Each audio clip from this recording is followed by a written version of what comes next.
자, 친구들 반갑습니다. 오늘은 대단한 3, 여기서 또 세 번째 차시. 오늘은 다마의 개념과 특성을 고려하여 국어 생활하기를 진행해 보도록 하겠습니다. 저는 세종특별자치시교육청 고운중학교 교사 권승준입니다. 만나서 반갑습니다.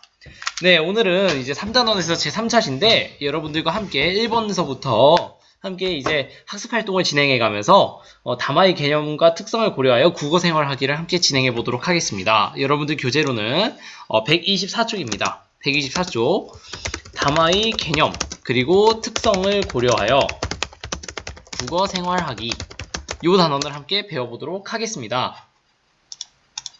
네, 그러면은 1번서부터 함께 보도록 하죠. 1번.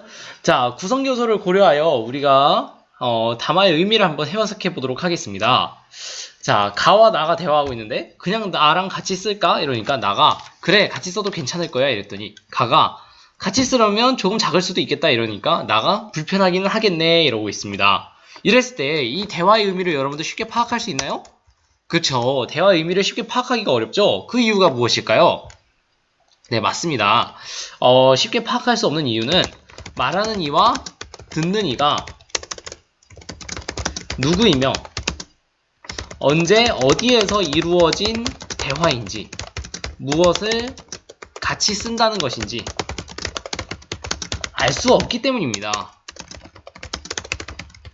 그러니까 말하는 이와 듣는 이가 누구이며 지금 누가 얘기하고 있는 건지 잘 알 수가 없고 그리고 언제 어디에서 이루어진 대화인지 그러니까 어떤 상황인지도 알 수가 없고 무엇을 같이 쓴다는 것인지도 알 수 없기 때문이죠.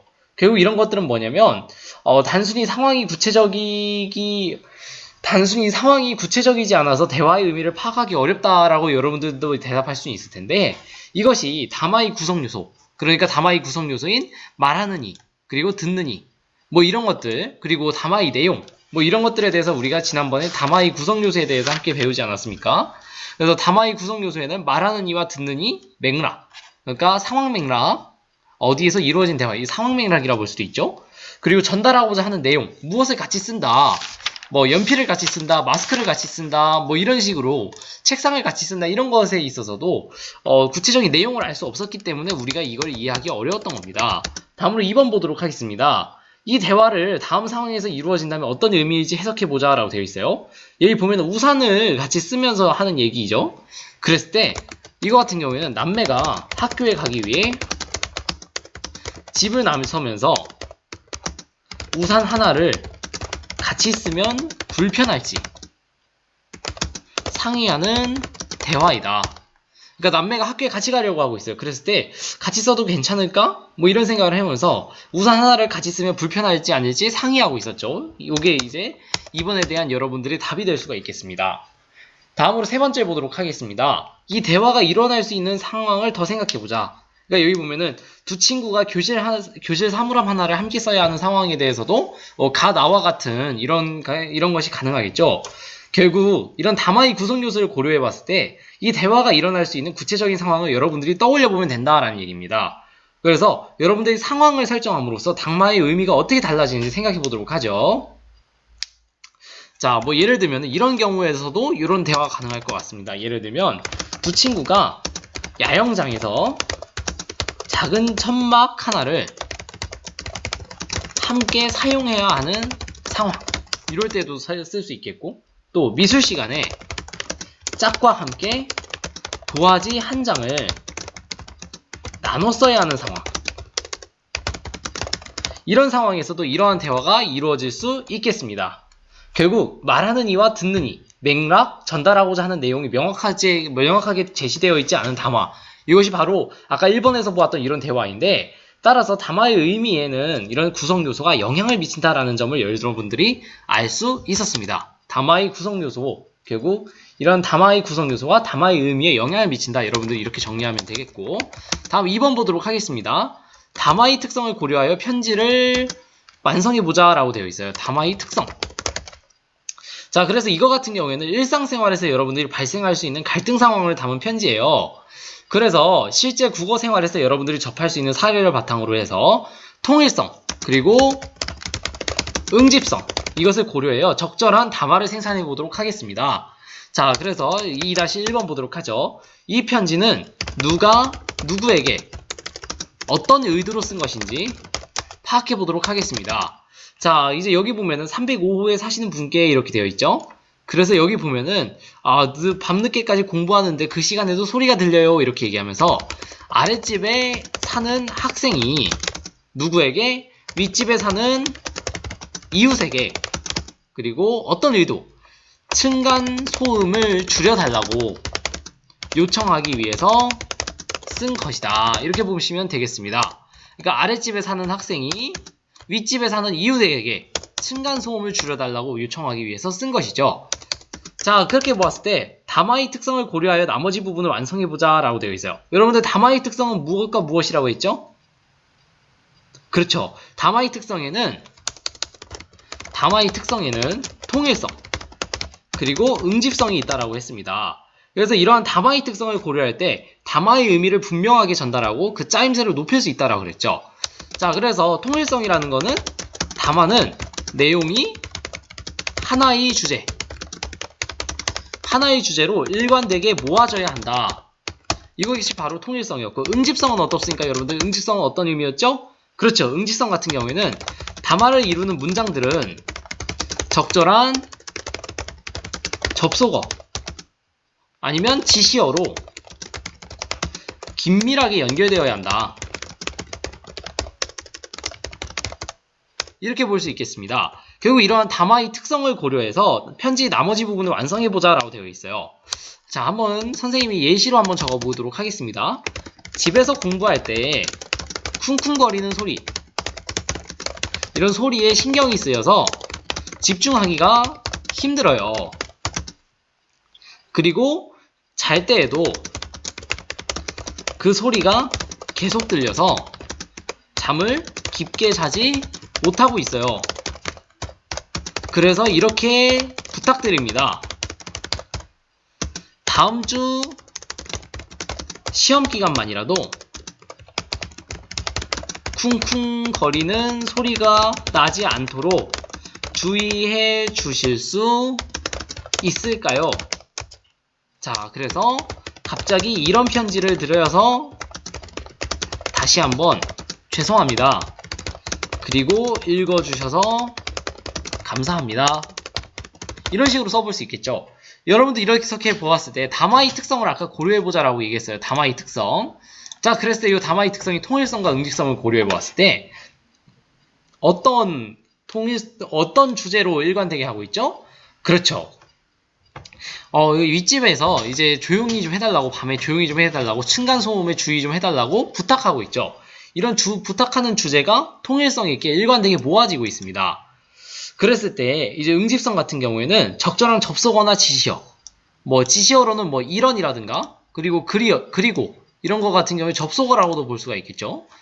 그리고 잘 때에도 그리고 그래서 이런 부분이 바로 통일성이라고 보시면 되겠습니다.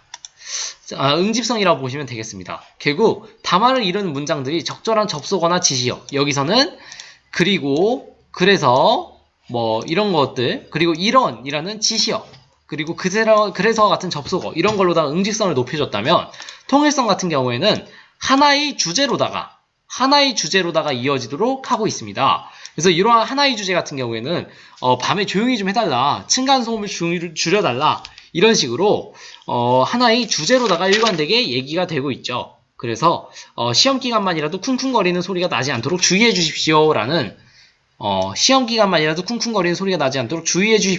이러한 요청을 일관된 하나의 주제로 일관되게 모아지고 있다라고 보시면 되겠습니다. 자, 이렇게 해서 2번까지 모두 마쳤고 이제 3번 보도록 하겠습니다. 여러분들 교재 126페이지입니다. 그래서 다마의 맥락을 고려하여 국어 생활을 해보자 라고 되어 있어요. 그랬을 때 이거 같은 경우에는 이제 여러분들 잠깐 읽는 시간을 드리겠습니다. 여러분들 잠깐 일시정지하고 영상 일시정지하고 126쪽을 읽고 진행해 보도록 하겠습니다.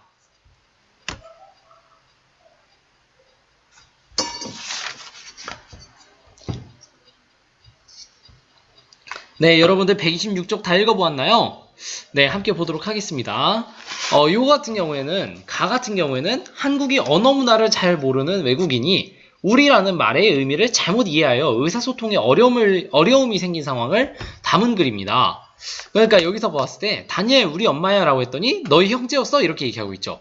우린 친구한테 이제 우리라는 게 사실은 나의 엄마다 라는 뜻이지만 우리라는 표현을 쓰고 있죠. 근데 외국인 같은 경우에는 그거에 대해서 잘 이해하지 못할 수도 있습니다. 마찬가지예요. 나 같은 경우에도 초등학생이 뜨거운 설렁탕 국물이 시원하다고 말하는 아버지를 보고 의아해하는 상황을 담고 있는 글이죠. 이랬을 때 담화의 의미를 정확하게 파악하기 위해서는 사회문화적 맥락과 관련된 이해가 필요하다라는 점을 여러분들 알 수 있겠습니다. 자, 그래서 우리 함께 보도록 하죠. 3번의 첫 번째. 가에서 우리라는 말을 어떤 의미로 이해하고 있는지 정리해보자 라고 되어 있어요. 그래서 다니엘 같은 경우에 어떻습니까? 다니엘은 우리라는 말을 어떻게 생각하고 있죠? 말하는 이가 자기와 듣는 이 또는 자기와 듣는 이를 포함한 여러 사람을 가리키는 1인칭 대명사. 대명사라는 거는 이제 명사를 대신한다라는 얘기죠. 나, 너, 우리 이런 거. 반면에 이제 다니엘이 친구들은 어떻습니까? 네, 다니엘이 친구들 같은 경우에는 말하는 이가 자기보다 높지 않은 사람을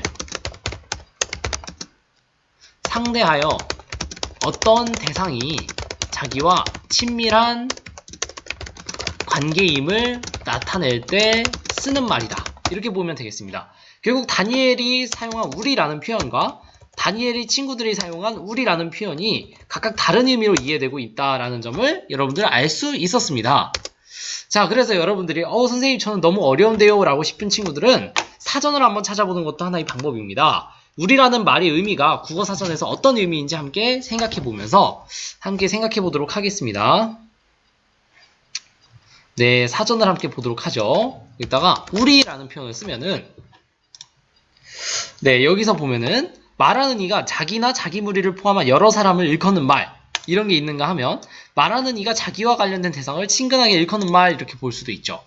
자, 그랬을 때 여러분들 이런 국어사전의 뜻이 각각 어디에 해당하는지 보면 된다라는 얘기입니다. 이 다니엘 같은 경우에는 말하는 이가 자기와 그리고 듣는 이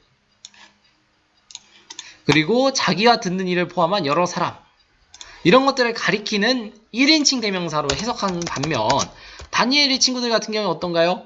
말하는 이가 자기보다 높지 않은 사람을 상대하여 어떤 대상이 자기와 친밀한 관계임을 나타낼 때 쓰는 말이죠. 그러니까 여기 같은 경우에는 우리 엄마야 라고 했을 때 우리 엄마는 자기와 친밀한 관계입니다. 우리 엄마는 자기와 친밀한 관계인데 자기보다 높지 않은 사람 누구예요? 그렇죠. 다니엘한테 이제 이렇게 얘기한 거죠. 다니엘은 자기보다 높지 않은 사람이니까 재현이가 우리 엄마야 라고 우리 엄마라는 자기와 친밀한 관계인 사람을 이제 나타낼 때 쓰는 말이었죠. 그래서 우리라는 표현이 이렇게 각각 다른 이런 표현으로 나타나고 있습니다. 이건 바로 이런 문화적 맥락이 다르기 때문인 거죠.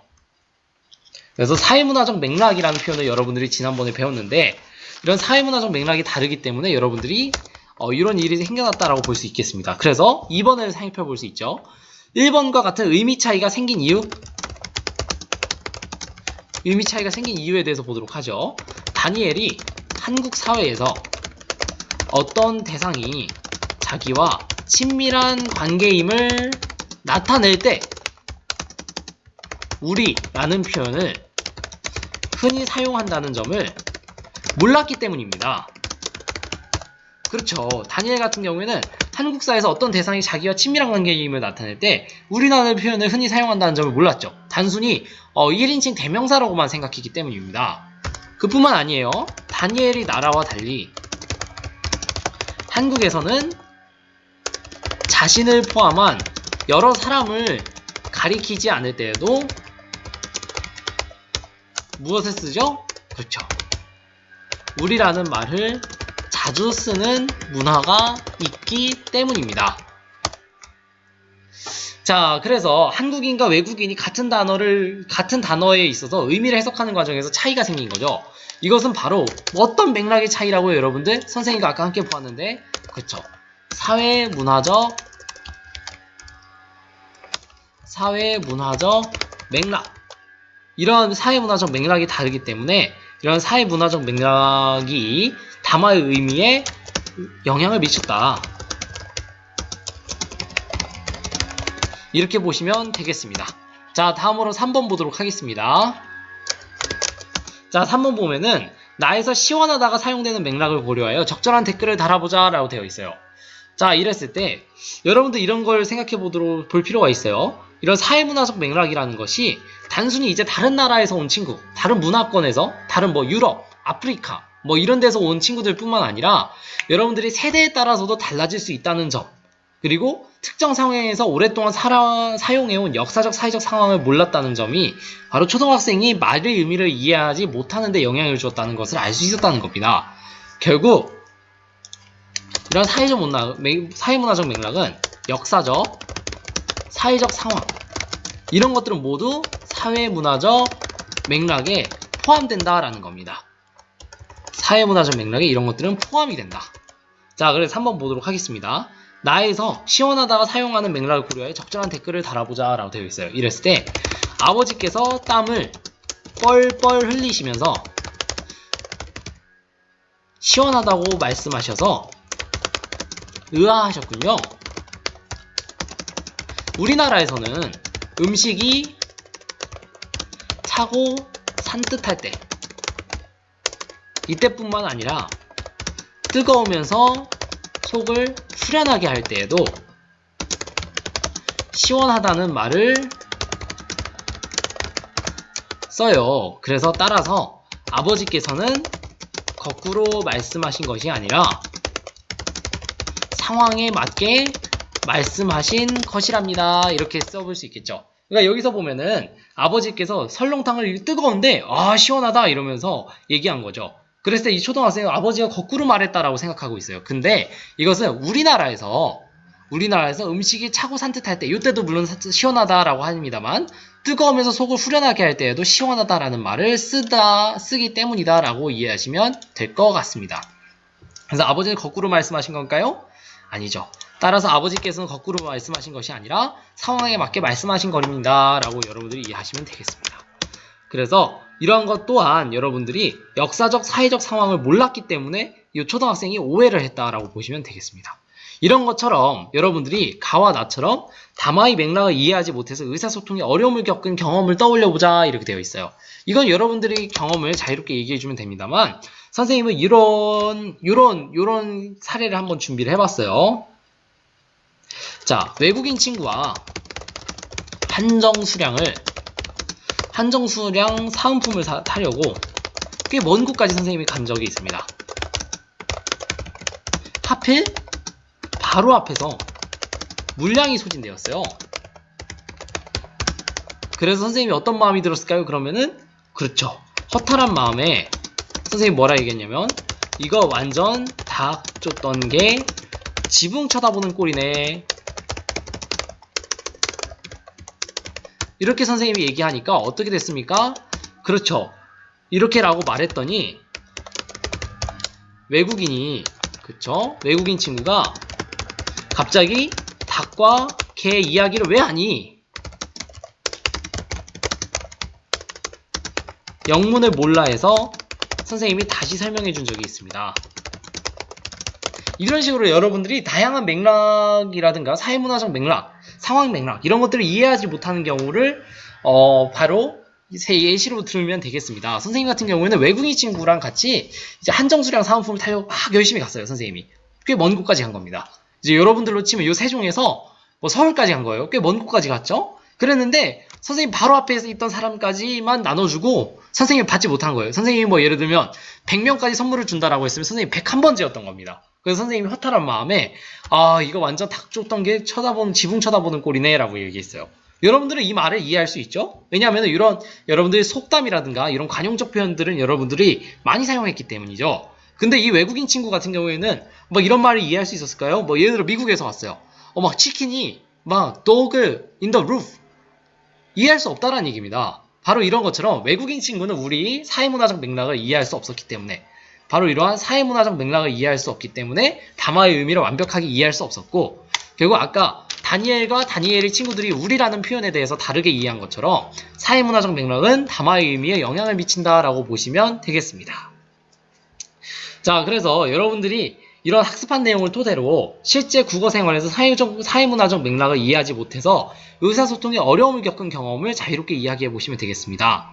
사회문화적 맥락에 따라서 담화의 의미가 다르게 해석할 수 있다는 점을 바탕으로 해서 여러분들이 이러한 맥락을 정확하게 이해하지 못해서 담화의 의미를 잘못 파악한 사례를 이야기해 보면 되겠습니다. 자, 이렇게 해서 오늘 여기까지 해서 여러분들과 함께 담화의 개념과 그리고 이 특성을 고려해서 국어 생활을 하기 이런 점을 함께 보아보았습니다. 그래서 여러분들 담화의 특성에는 두 가지 무엇과 무엇이 있다고요? 그렇죠. 통일성과 응집성이 있습니다. 뿐만 아니라 담화의 의미에는 그 내용뿐만 아니라 어떤 맥락? 그렇죠. 사회문화적 맥락도 영향을 많이 미친다라는 이야기입니다.